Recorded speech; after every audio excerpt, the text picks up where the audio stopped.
జై శ్రీరామ్. నేను మీ కృష్ణ. ఈరోజు మనం భద్రాద్రి దివ్యక్షేత్రంలో పావన గోదావరి నదీ తీరంలో ఉన్నాం.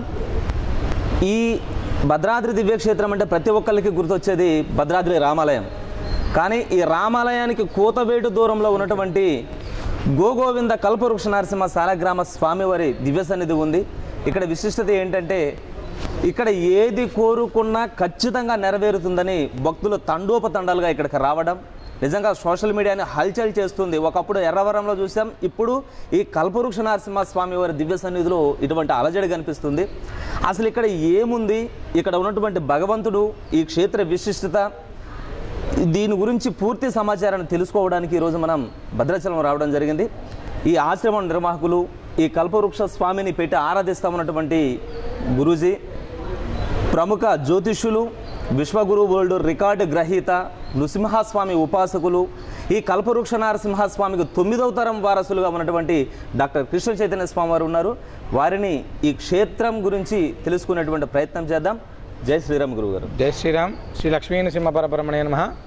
గురువుగారు, ఈ మధ్య కాలంలో ఒక వైబ్రేషన్ అంటే సోషల్ మీడియాలో ఒక వైబ్రేషన్ ఏంటంటే కల్పవృక్ష నరసింహస్వామి వీరు చూపిస్తూ ఉన్నటువంటి లీలల గురించి బయట బాగా హాట్గా ఈ టాపిక్ ఉంది. అసలు ఈ స్వామి ఎట్లా మన దగ్గరకు వచ్చింది, అసలు ఈ స్వామిని ఎప్పుడు స్థాపన చేశారు, ఈ క్షేత్రం గురించి కాస్త మా భక్తులకి వివరణ కావాలి. తప్పకుండా అండి. భద్రాద్రి దివ్యక్షేత్రంలో మనం ఈ యొక్క సాలగ్రామ ఆశ్రమాన్ని 1 సంవత్సర కాల క్రితం భక్తులందరూ దర్శనం చేసుకోవడం కోసం ఇక్కడ ఏర్పాటు చేయడం జరిగింది.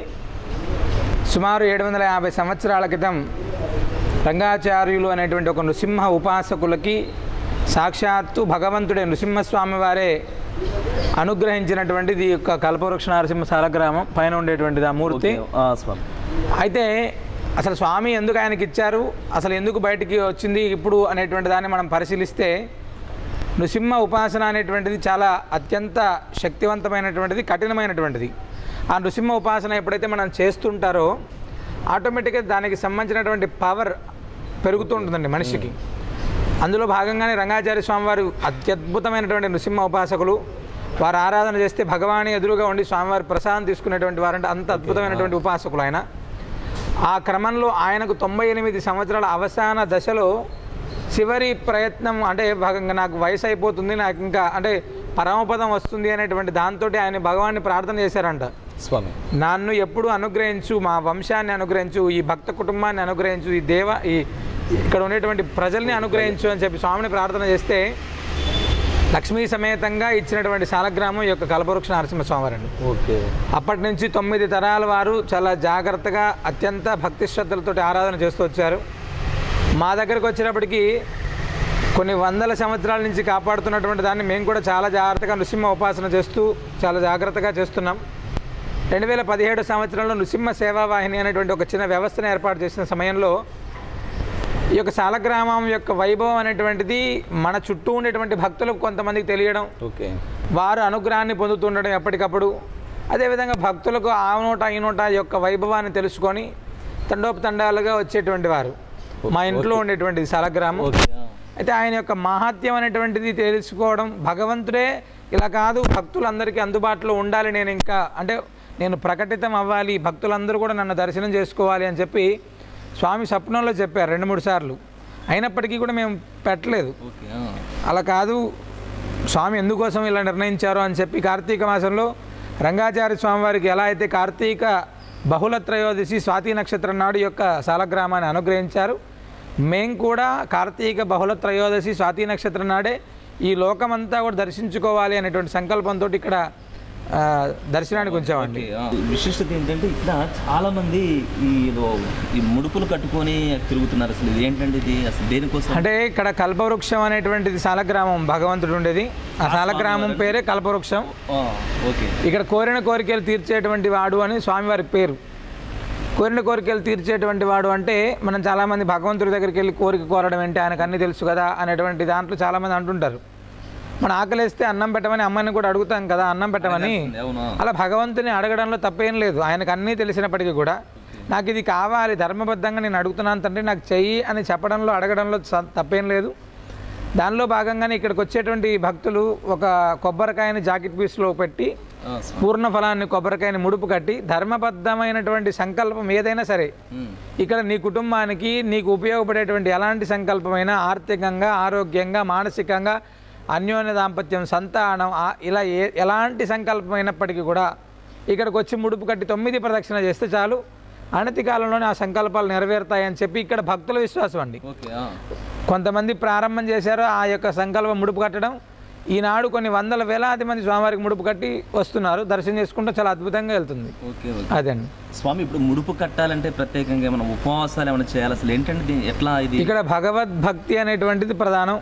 ఈ భగవద్భక్తి అనేటువంటిది ఉండి ఉదయం 6:30 నుంచి సాయంత్రం 8 గంటల దాకా, మధ్యాహ్నం ఒక 2 గంటల సేపు మాత్రం ఇది మూసి ఉంటుంది.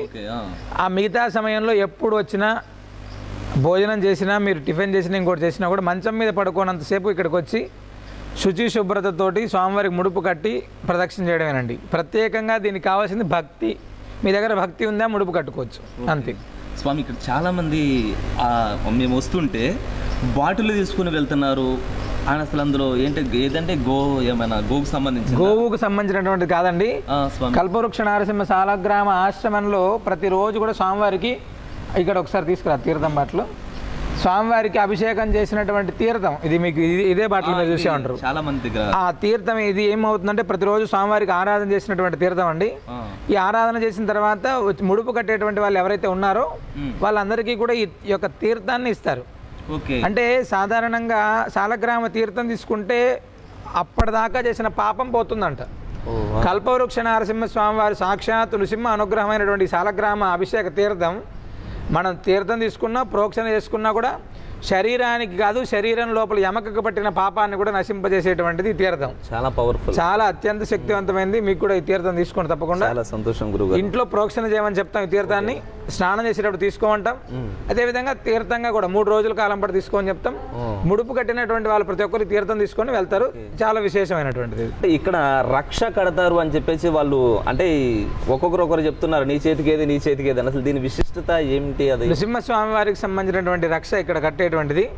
ఈ నృసింహ రక్ష అనేటువంటిది ప్రతి అమావాస్య నాడు విశేషంగా మనం చాలా అత్యంత నియమనిష్టలతోటి 27 రోజుల కాలం పాటు స్వాతి నక్షత్రం నుంచి స్వాతి నక్షత్రం దాకా లేదా పాడ్యమి నుంచి అమావాస్య దాకా ఇలాగా ఆ నృసింహ అనుష్ఠానం రంగాచార్య స్వామివారికి ఎలా అయితే నృసింహ స్వామివారు ఒక మంత్రాన్ని ఇచ్చారో ఆ మంత్రాన్ని అనుష్ఠానం చేసి ఆ మంత్రాన్ని 30 రోజుల కాలం పాటు ప్రతినిత్యం అనుష్ఠానం చేసి అమావాస్య నాడు ఆ కంకణాన్ని తయారు చేసి వచ్చేటువంటి భక్తులకు మళ్ళీ అమావాస్య దాకా ఆ కంకణాన్ని అందరికీ కూడా రక్షగా కట్టడం జరుగుతుందండి. ఇక్కడ నృసింహ రక్ష కడితే అత్యంత శక్తివంతమైనది. ఎలాంటి అపమృత్యు దోషాలున్నా నవగ్రహ బాధలున్నా దాని యొక్క ప్రభావం తగ్గుతుంది. అపమృత్యు దోషాలుంటే ఖచ్చితంగా గండాలు ఉన్నాయి అంటారు చూసారా, ఆ గండాలు అనేటువంటిది ఖచ్చితంగా పోతే ఇందులో ఎటువంటి సందేహం లేదండి. ఓకే స్వామి, ఈ స్తంభానికి ఈ ముడుపులన్నీ దానికి కట్టేశారు. అసలు అది ఏంటంటే అంటే ముడుపులు అనేటువంటివి చాలా మంది ఇక్కడ మేము ఎవరైనా మధ్యాహ్నం పూట సమయంలో లేకోకున్నప్పుడు దూర ప్రాంతాల నుంచి వచ్చినటువంటి వాళ్ళు కూడా కట్టుకొని వెంటనే స్వామివారికి అక్కడ నృసింహ స్తంభం అని దాన్ని ఏర్పాటు చేసాం. ఆ స్తంభానికి కట్టేసి మీరు వెళ్ళిపోతుంటారు. చాలా మంది ఉండేటువంటి వాళ్ళు ఉండేమో ప్రత్యక్షంగా ఉండి స్వామివారి తీర్థము అర్చన అన్ని చేసుకుంటారు. ఎవరైనా ఆ సమయంలో ఇబ్బంది ఉండి వచ్చారు గుడి బంద్ చేసినప్పుడు వచ్చిన వాళ్ళు ఎవరైనా ఉంటే అట్లా కట్టేసి వెళ్తారండి. మేము ఈ మధ్య కాలంలో కొన్ని ఆర్టికల్స్లో చూశాను స్వామి, నడవలేనటువంటి స్థితిలో ఒక పాప వచ్చి ఇక్కడ ముడుపు కట్టుకొని వాళ్ళు చివరికి ఆ పాపకు 4 ఉద్యోగాలు వచ్చాయని కూడా బాగా అంటే చాలా ఆర్టికల్స్లో కూడా నిజమేనంటారా? నడవలేని ఇక్కడ మీకు మళ్ళీ అంటే ముడుపు కట్టే వాళ్ళు కొన్ని వందల వేలాది మంది ముడుపు కడితే వేలాది మందికి కోరికలు తీరుతాయా అని అడిగితే ఇక్కడ ముడుపు కడితే ఖచ్చితంగా నీది ధర్మబద్ధమైన సంకల్పం అయితే నెరవేరుతుంది. ఫస్ట్ ఇక్కడ వచ్చి ఒక అమ్మాయికి ఆమెకు ఆర్థరైటిస్ ప్రాబ్లం, ఆ భార్యాభర్తల సమస్య ఇలాంటివి ఉండేటువంటి వాళ్ళు చాలా మంది ఇక్కడికి వచ్చి కడుతుంటారు. అయితే ఆ అమ్మాయికి సంబంధించిన హెల్త్ ఇష్యూ ఉంది. హెల్త్ ఇష్యూ ఉన్నప్పుడు ఇక్కడికి వచ్చి స్వామివారి సన్నిధిలో నిద్ర చేసి ముడుపు కట్టి ప్రదక్షిణ చేయడానికి కూడా ఇబ్బంది పడేటువంటి పరిస్థితి. ఆ తర్వాత కాలంలో ఆమె హైదరాబాద్లో చదువుకోవడానికి వెళ్ళడం, తదనంతరం ఆమెకి ఉద్యోగం మన లాస్ట్ గవర్నమెంట్ కాంగ్రెస్ ప్రభుత్వం వచ్చిన తర్వాత ఈ మధ్యకాలంలో ఎల్బీ స్టేడియంలో అన్ని ఇచ్చారు కదా ఉద్యోగాలు. ఆ సమయంలో ఆమె అప్పటికే రాసినటువంటి ఉద్యోగాలకి 4 ఉద్యోగాలు సెలెక్ట్ అయింది. అప్పటిదాకా ఉద్యోగం లేనటువంటి ఆమెకి సుమారు 35 సంవత్సరాల దాకా ఉన్నట్టున్నాయి, 33-30 సంవత్సరాలు. ఆమెకు ఉద్యోగాలు 3-4 వచ్చాయి. వాళ్ళ తల్లిదండ్రులు చాలా ఆనందంగా మా అమ్మాయికి ఇక్కడ ఉద్యోగం స్వామివారి ప్రదక్షిణ చేస్తే వచ్చింది అని చాలా సంతానానికి సంబంధించినటువంటి వాళ్ళైతే కొన్ని వందల వేలాది మంది స్వామివారి దగ్గర వచ్చి దర్శనం చేసుకొని ముడుపు కట్టి ఇక్కడ ప్రసాదం తీసుకొని వెళ్తే సంతానం అయినటువంటి వాళ్ళు కోకొల్లలు. ఓకే, మళ్ళీ వాళ్ళు వస్తుంటారా అండి ఇటు? ముడుపు అంటే చాలామంది ఖచ్చితంగా సంకల్పం నెరవేరాక మళ్ళీ స్వామివారిని దర్శనం చేసుకునేటువంటి వాళ్ళ సంఖ్య పెరుగుతుంది. వాళ్ళ ద్వారా పక్కన అటు ఇటు వచ్చేటువంటి వాళ్ళ సంఖ్య పెరుగుతుంది. ప్రతినిత్యం కూడా ఇది జరుగుతూనే ఉందండి. ఇప్పుడు ఈ మొత్తం ప్రాంగణం అంతా కోలాహలంగా ఉంది, జనంతో కూడుకుని ఉన్నటువంటి.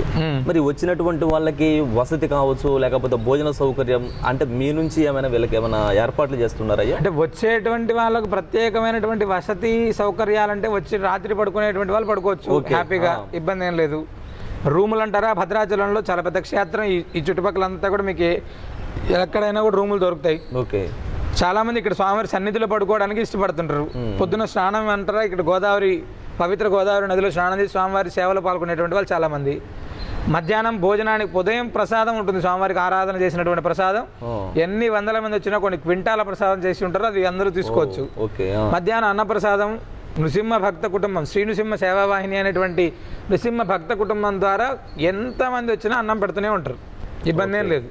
ముందు చెప్పుంటే ఇబ్బంది లేకుండా అందరికీ దొరుకుతుందండి, ఎంతమంది వచ్చినా అన్నం దొరుకుతూనే ఉంటుంది. ఇబ్బంది అన్నప్రసాదానికి అయితే డోకా లేదన్నమాట. ఖచ్చితంగా లేదు. నిజంగా భద్రాద్రి దివ్యక్షేత్రానికి వచ్చేటువంటి వారు శ్రీ నృసింహ సేవాహిని అంతే కదండి? అంతేనండి. అక్కడ మన దగ్గరకు వచ్చేస్తే అన్నప్రసాదం దొరుకుతుంది. చాలా సంతోషం స్వామి. అలానే ఇక్కడ విశేషంగా మీరు ఉన్నదేమో సాధారణ అర్చకులు. అవునండి. చూస్తేనేమో ఏది తలమో తులమో అక్కడ వస్తే తప్ప మనం చేయలేనటువంటి స్థితి. కొన్ని వందల మందికి అన్నం పెట్టేటువంటి శక్తి అసలు మీకు ఎలా వచ్చింది గురుగారు? ఇక్కడ మీకు ఒకటే చెప్పాము, మా దగ్గర ఉండేటువంటి చాలా గ్రామమే కల్పవృక్షం. ఓకే, ఇక్కడ మేము అడిగితే ఆయన ఇస్తూనే ఉంటాడు.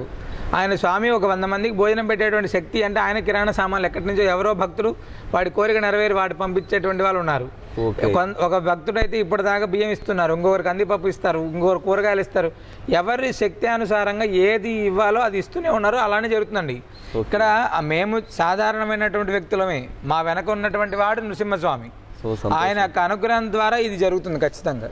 అందరూ నేనే చేశానని చెప్పుకుంటారు, మీరు మాత్రం దీనికి మొత్తం చేసేది నరసింహస్వామి. నృసింహస్వామితో పాటు నృసింహ భక్త కుటుంబం అండి. ఇందులో నేను అనేటువంటి వాడిని ఒక నిమిత్త మాత్రుని. ఓకే, అంటే మధ్యలో ఒక తాడు లాంటి వాడిని అంత తప్ప ఆ పక్క ఈ పక్క ఉండేటువంటి అంతా కూడా నృసింహ భక్త కుటుంబం, లక్ష్మీ నృసింహస్వామి వారు. నిజంగా ఈ పరమ పవిత్రమైనటువంటి భద్రాద్రి దివ్యక్షేత్రంలో గోవింద, ఈ క్షేత్రం పేరు గోవింద కల్పవృక్షం అని పెట్టారు. అసలు గోవింద అంటే దీని అర్థం ఏంటి స్వామి? అంటే సాధారణంగా ఈ కల్పవృక్ష నరసింహ శాలగ్రామంలో గోవు పాద ముద్ర ఉందండి. ఓకే, అది ఆ సంకల్పంతో మా పెద్దలందరూ కూడా గోవుల్ని కూడా సంరక్షణ చేసేవారు.